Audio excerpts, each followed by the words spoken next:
কঠোর নিরাপত্তা ব্যবস্থার মধ্যে দিয়ে কিশোরগঞ্জের ঐতিহ্যবাহী শোলাকিয়ার দেশের সবচেয়ে বড় ঈদুল আজহার জামাত অনুষ্ঠিত হয়েছে। নামাজ শুরু হতে যাচ্ছে।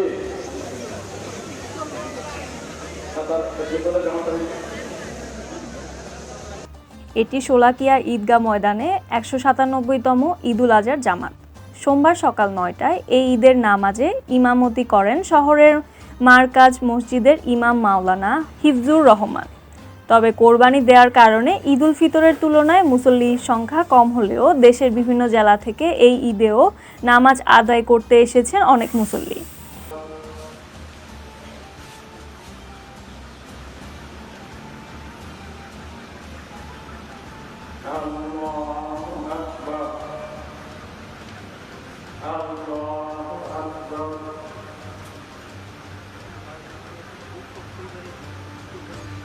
তারা সকলেই জানান, প্রাচীন এই ঈদগাহের ঐতিহ্যের কথা শুনে বাড়িতে কোরবানির আনুষ্ঠানিকতার সত্ত্বেও তারা এই মাঠে লাখো মুসল্লির সঙ্গে এক কাতারে শামিল হওয়ার জন্য ছুটে এসেছে। বহিরাগতদের অনেকেই আগের দিন এখানে এসে পৌঁছান। ঈদগাহ পরিচালনা কমিটি বহিরাগতদের থাকা খাওয়ার বন্দোবস্ত করেন।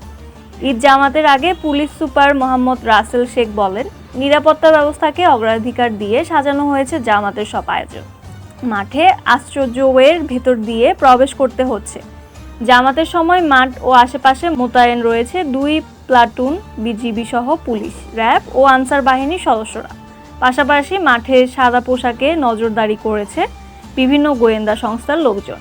এছাড়াও পুরো ঈদগাহ মাঠ রয়েছে সিসি ক্যামেরার আওতায়। ড্রোন ও ভিডিও ক্যামেরা দিয়ে গতিবিধি পর্যবেক্ষণ করা হচ্ছে। নিশ্চিত নিরাপত্তা নিশ্চিতে অস্থায়ীভাবে তৈরি করা ওয়াচ টাওয়ারগুলো ব্যবহার করছে আইনশৃঙ্খলা বাহিনী। Desk report, Oishi.